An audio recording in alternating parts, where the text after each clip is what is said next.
Welcome to smart IAS classes in Lucknow. आज आप लोगों का टॉपिक है राज्यपाल।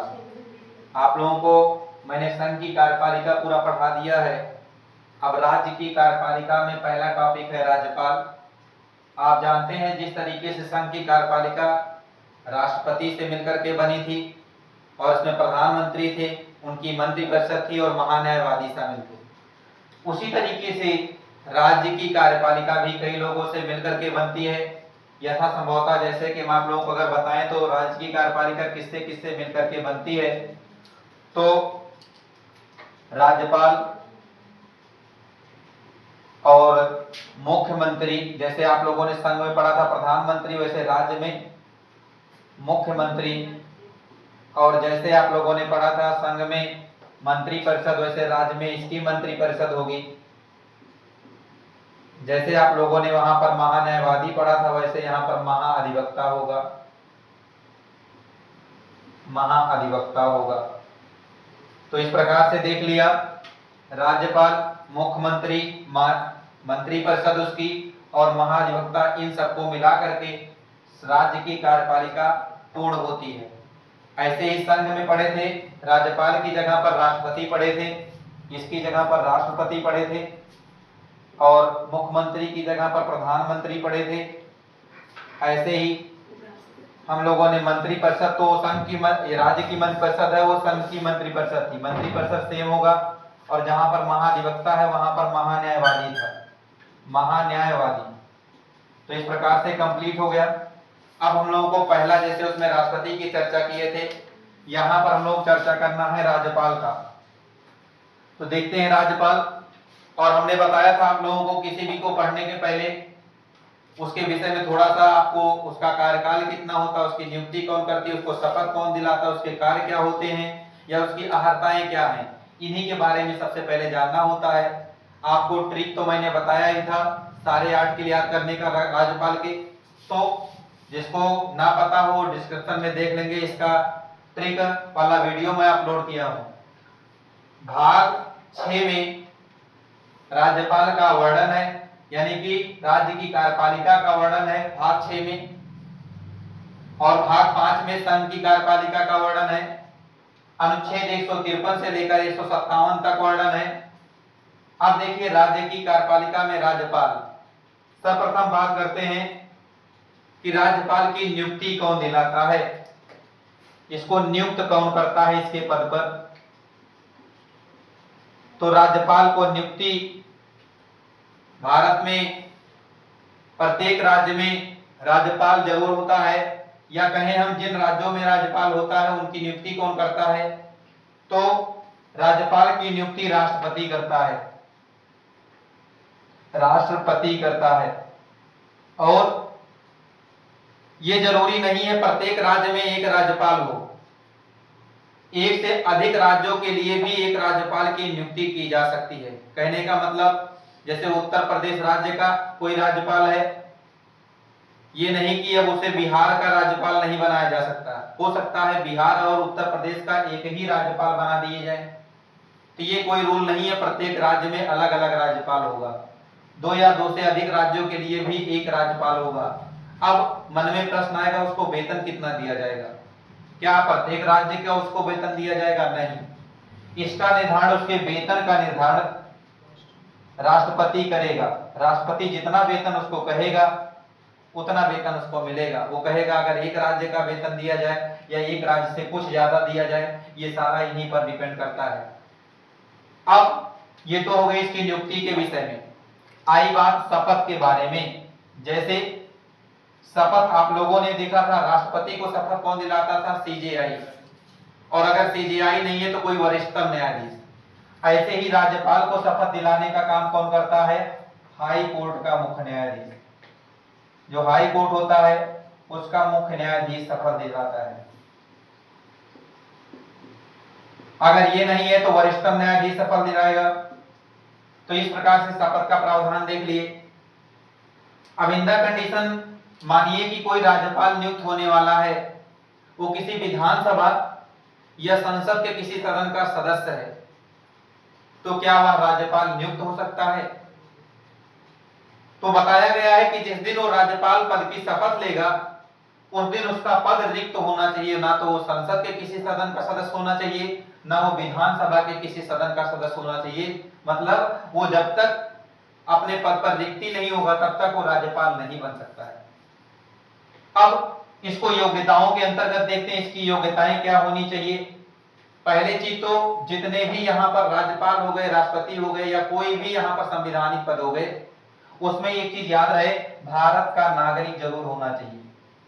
भारत का नागरिक होगा तभी वो राज्यपाल बन सकता है। योग्यताएं इसकी क्या हैं कि भारत का नागरिक जरूर होना चाहिए। साथ ही साथ जैसे राष्ट्रपति में 35 वर्ष की आयु पूर्ण किया होना चाहिए, वैसे यहाँ भी 35 वर्ष की आयु पूर्ण कर चुका होना चाहिए। 35 वर्ष की आयु पूर्ण कर चुका होना चाहिए। अगला, पागल अथवा दिवालिया नहीं होना चाहिए। अगर वो पागल है, दिवालिया है, तो राज्यपाल का पद कैसे संभालेगा, इसलिए पागल अथवा दिवालिया भी नहीं होना चाहिए। अगला पॉइंट कहता है ये किसी लाभ के पद पर नहीं होना चाहिए। और लाभ के पद में आप लोग बताए थे, राष्ट्रपति का पद हो गया, या राज्यपाल का पद हो गया, या सारे संसद के सांसद के पद हो गए, या विधायक के पद हो गए, ये सब लाभ के पद नहीं होते हैं। लेकिन अगर किसी सदन का सदस्य है वो, अगर वो किसी सदन का सदस्य है तो नियुक्ति पत्र लेने के पहले उसको सदन की सदस्यता छोड़नी पड़ती, इस बात को याद रहे। ये तो हो गया इसका योग्यताएं। अब राज्यपाल का कार्यकाल कितना होता है, अगर बात करें इसके कार्यकाल के ऊपर जिक्र करें, इसका कार्यकाल कितना होता है। कार्यकाल तो जैसे राष्ट्रपति का पद पढ़े थे हम लोग, पद ग्रहण करने की तिथि से 5 वर्ष, वैसे ही भी इसका भी पद ग्रहण करने की तिथि से 5 वर्ष ही इसका भी कार्यकाल होता है। याद रखना, ये पॉइंट बहुत जरूरी है। पद ग्रहण करने की तिथि से, पद ग्रहण करने की तिथि से होगा। आगे कहें, क्या ये अपने कार्यकाल के पहले भी अपना पद छोड़ सकता है? यस। राज्यपाल अपना त्यागपत्र देकर भी अपना पद खाली कर सकता है। कैसे? अपना त्यागपत्र ये प्रेसिडेंट को देगा, और प्रेसिडेंट यानी कि राष्ट्रपति इसका त्यागपत्र स्वीकार कर लेगा तो राज्यपाल का पद खाली हो जाएगा। लेकिन ध्यान रहे, ये तब तक अपना पद नहीं छोड़ सकता है जब तक कि नया राज्यपाल, नवनिर्वाचित राज्यपाल उस पद को ग्रहण ना कर ले। नया राज्यपाल उस पद को ग्रहण करेगा तब ये अपना पद खाली कर देंगे। तो आपने देख लिया इसका कार्यकाल संभवतः 5 साल का होता है, लेकिन वो प्रेसिडेंट को अपना कार्यकाल सौंप करके भी, अपना त्यागपत्र दे करके भी अपना कार्यकाल समाप्त कर सकता है। अब ये तो हो गया कार्यकाल के बारे में इसके जिक्र। अब आता है इसकी शक्तियां कौन कौन सी हैं, कौन कौन से कार्य कर सकता है। और सबसे इसके, जैसे आप लोगों ने उसमें पढ़ा था विधायी शक्तियां, कार्यकारी शक्तियां, न्यायिक शक्तियां, विवेकीय शक्तियां, वैसे इसकी भी अलग अलग शक्तियां हैं। इसकी न्यायिक शक्तियां क्या हैं या विधायी शक्तियां क्या हैं, इन सब बारे में थोड़ा सा जिक्र करते हैं। सबसे पहले तो अगर हम क्षमादान की बात करें तो राष्ट्रपति और राज्यपाल के क्षमादान शक्तियों में कुछ अंतर है। जैसे राष्ट्रपति जो है वो मृत्यु दंड को भी माफ कर देता है पूरी तरीके से। सबसे बड़ा अंतर राज्यपाल और राष्ट्रपति में, राष्ट्रपति मृत्यु दंड को पूरी तरीके से समाप्त कर देता है, जबकि राज्यपाल जो है वो मृत्यु दंड को आजीवन कारावास में बदल सकता है, आजीवन कारावास में बदल सकता है, पूरी तरीके से समाप्त नहीं कर सकता है। तो राज्यपाल मृत्यु दंड को आजीवन कारावास में बदल सकता है, पूरी तरीके से समाप्त नहीं कर सकता है, और सारे क्षमादान की शक्ति राष्ट्रपति की और इसकी दोनों के मिलती जुलती है। अब ये तो हो गया इसकी कार्यकारी शक्ति। अब मान लो विवेकीय शक्ति क्या है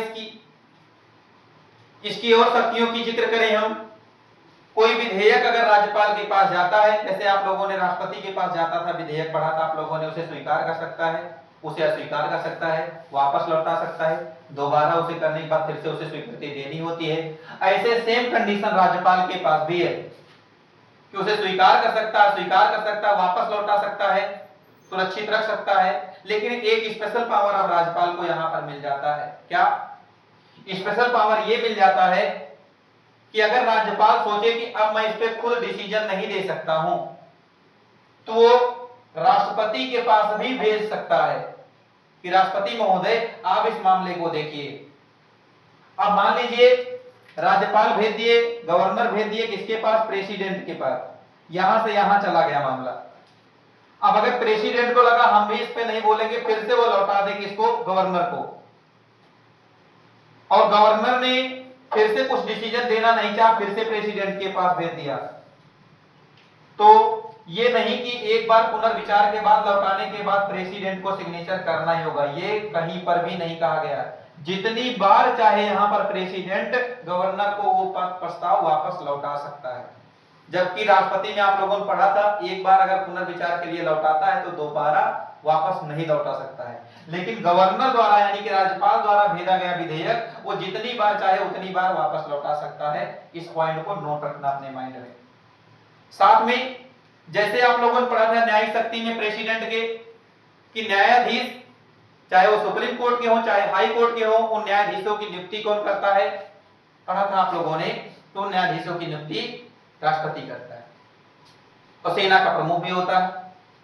वहीं अगर गवर्नर की बात करें, गवर्नर भी न्यायाधीशों की नियुक्ति करता है, लेकिन किन न्यायाधीशों की नियुक्ति? जो सुप्रीम कोर्ट और हाई कोर्ट के नीचे है, मतलब जिला कोर्ट जो जिला न्यायालय है या उसके नीचे जो अधीनस्थ न्यायालय है, उन सब न्यायालयों की नियुक्ति कौन करता है? राज्यपाल करता है। या जो विश्वविद्यालयों में कुलपति होते हैं, कुलपति की भी नियुक्ति कौन करता है? यही राज्यपाल ही करता है। इसकी शक्तियां भी सेम वही है जो राष्ट्रपति के पास है। अब ये राज्यपाल के बारे में आप उसके कार्यकाल के विषय पढ़ लिए, उसकी नियुक्ति के विषय में, उसके शपथ के विषय में, उसके कार्य के विषय में एक संक्षिप्त टिप्पणी करते हुए राज्यपाल का जो कुछ भी आपको निचोड़ था वो आपको मिल चुका है। तो आज के वीडियो में बस इतना ही। Thank you so much.